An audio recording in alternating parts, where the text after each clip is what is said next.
Okay, so in this session we are going to be doing some very basic green screen keying. So this is the, let me just turn the sound off. This is the shot that we're going to be keying. It's of somebody placing their hand on a sort of photo frame with green in there, and then the sort of GUI we made last time, we're going to be motion tracking it to this frame. So by the end of this session we're going to be getting something that looks like, turn the sound off again, there, something like this. Now there's a couple issues with this one which we're going to overcome in the next one. I'll point it out. So we've got, you can see through the arm there, that's not good. You can see through the hand there, that's not good. So we're going to be it's good that I'm pointing this out now, because that's an issue that you will stumble across in keying, because what would have happened, there'll be a little bit of green shining on this woman's arm by here, and then as you're getting rid of the green in the background, whatever you put behind, in this case it's a checkerboard, will start showing through if there's any holes like there is there. So let's dive straight on into it. Okay, now I've got my footage here, and I'm going to click and drag it down to the new composition. Okay, so this is what we've got, and let's see. Yes, you can see there's a little bit of green spilling onto her arm there. Anyway, let's start keying this. So first thing we need to do is we're going to go and type in here Keylight. Click and drag it on, and you've got something. You've got loads of things in here. One of them is this screen color.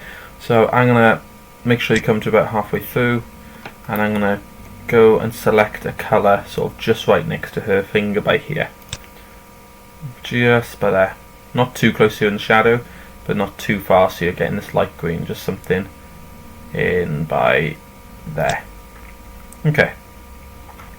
So if we're currently viewing final result, but if we come to screen matte, we've got a black and white representation of what's going on.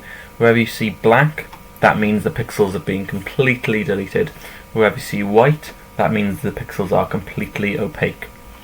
Wherever you see grey or anywhere in between, so like dark greys by here, they're nearly gone but not completely.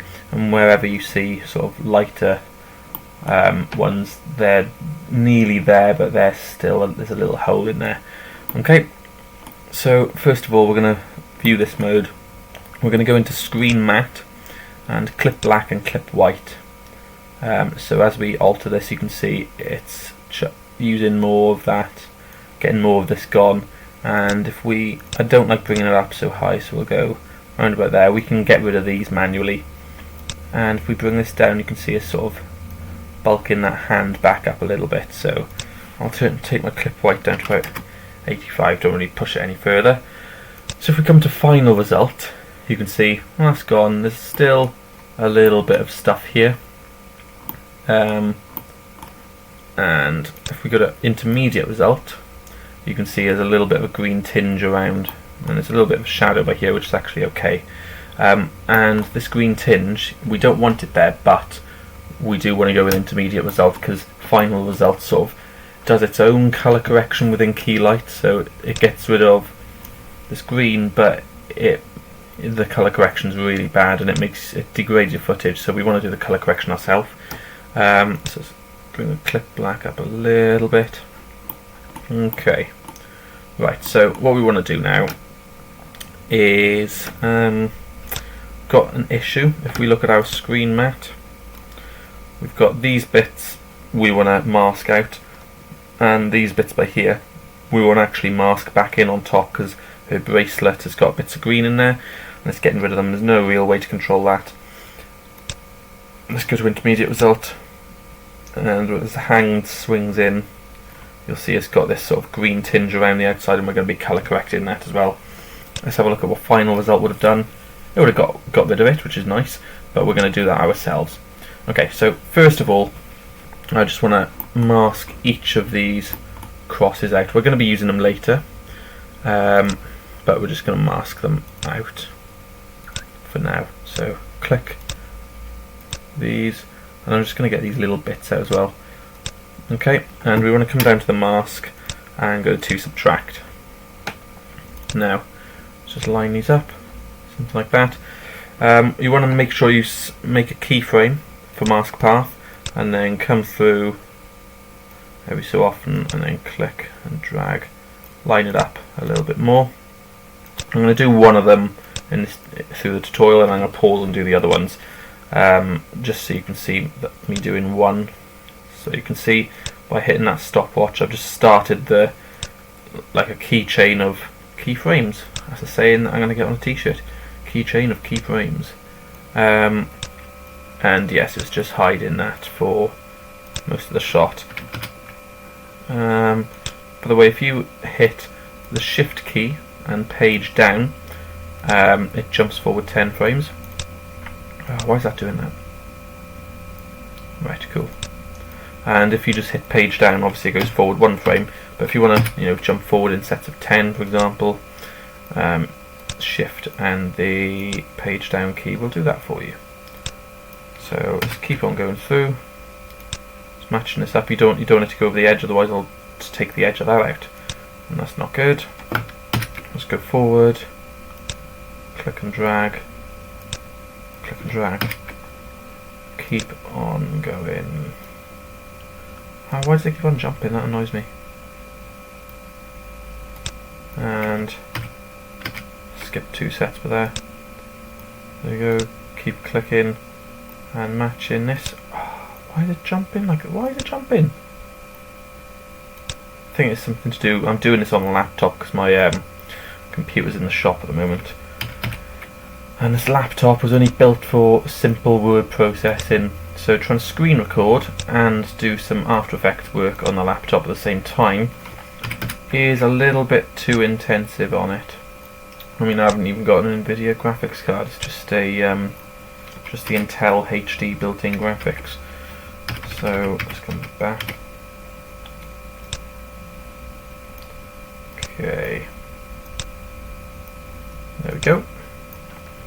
So we've masked it out for all of this shot. Now I'm going to carry on doing the same for these bits. So again, create a mask around this.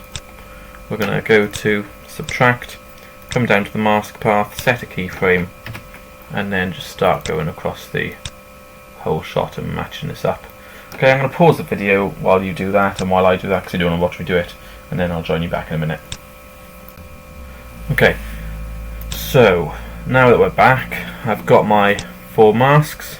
They've been animated throughout, so they hide those little tracking markers. Now, if we were to look back at the screen mat, we can still see these in here because when it's shown as a screen mat view, it doesn't take into account that we've masked. But the issue we had, another issue, was this bracelet has some holes in it because there's some green beads. So the way we're going to get around that, let's go back to intermediate result.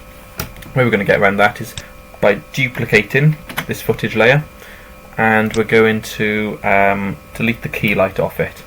Okay. Now, if we turn that off, we can see they've got because we masked this lower one and then duplicated it. The masks are also on this higher one because we duplicated it, and it comes with the effects and the masks. So we're going to delete the masks off the top one. Okay, so if we look below, turn it off, we've still got this green screen which is gone, and it's got the masks on there, but this top one is completely like a clean layer in a sense, because it's got no effects on it, nothing at all.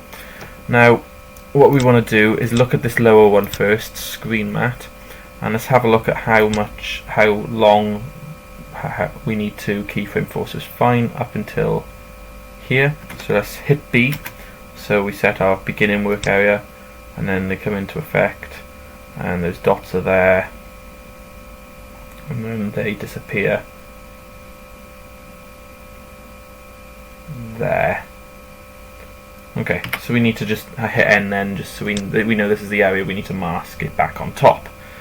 So let's grab it, and we want to view this top layer, and it was actually, we can turn the eye off on this and still mask it, so we're viewing this bottom layer. So we're going to click here, and this is the area we want to bring back in.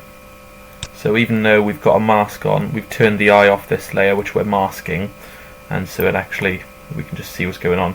So let's drag it down, hit the stopwatch, come back a few frames to when we need to start. Let's line it up to where it would be. It would be something like this. And then let's just make sure it follows. It doesn't, so let's just drag it into position everywhere it falls off. And then let's drag it into position there. We'll feather the edge of it so it matches up. And what I want to do is hit the page down button every few frames, make sure it sticks to it and follows, like so. Let's bring that back, it's gone a little bit too far, so it follows like so. Now the hand will stay still for a bit, but the camera's moving, so we will always have something to keyframe, I think. Just moving forwards, making sure we've got it keyframed for the full thing. So move forward about 5, move, make sure we're fitting, and this is just to make sure that we don't have any holes in our key, because that will be a real issue if we do, because we'll see whatever we put behind there, like a little graphical user interface, will show through those holes. So if we have something blue, there'll be little blue dots in your hands where the background's shown through, and that's not good. That's not good. So let's check in between here. That's doing alright. Let's keep dragging this over like so. Yep. And then this starts to come back. So let's do this. Keyframe it for this frame as well. Let's move this down. Keyframe, drag down. Just want to cover that a little bit by there, and drag down. And I think that's the only bit we want to work up to. So what we can do is we only want this layer to be visible for this bit. So Alt and square bracket key will end that layer there, and the same here, Alt and square bracket, because that's the only bit we want it to be visible for. So if we turn this layer back on, and we want to come into this layer and turn this to intermediate result, what we've got now is, if we turn this on and off, you can see we had holes here before, and when we turn it on and off, we don't. Now what I do want to do, let's say I go back into screen mat, and let's say I turn this off. When we had our mask, we have a little harsh edge by here on the edge of, so there we've got harsh edge. And if we look what it's like when we turn these on, we may see that harsh edge come through. Yeah, I see it slightly. So I'm just going to feather this by about 1 pixel, and that's just gonna help a little bit. Okay, so all we need to do now is we want to color correct. Okay, so let's just close this drop down. We want to get rid of these green bits. So let's go hue and saturation. Click and drag it onto this layer. And we want to choose the greens, and we want to desaturate them.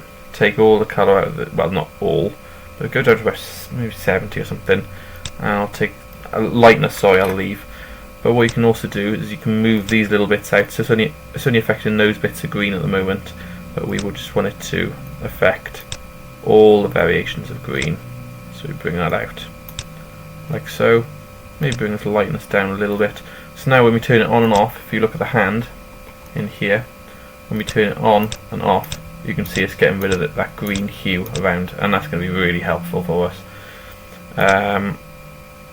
So yeah, we also, I think we're going to want to apply that to this layer on top that we masked, just so that it fits, because this is altering, this hue and saturation alters the colour for the shot, and I wanted to do it to this bit as well, just in case. So just for best practice, copy this hue and saturation onto this one, and let's see if it makes any difference.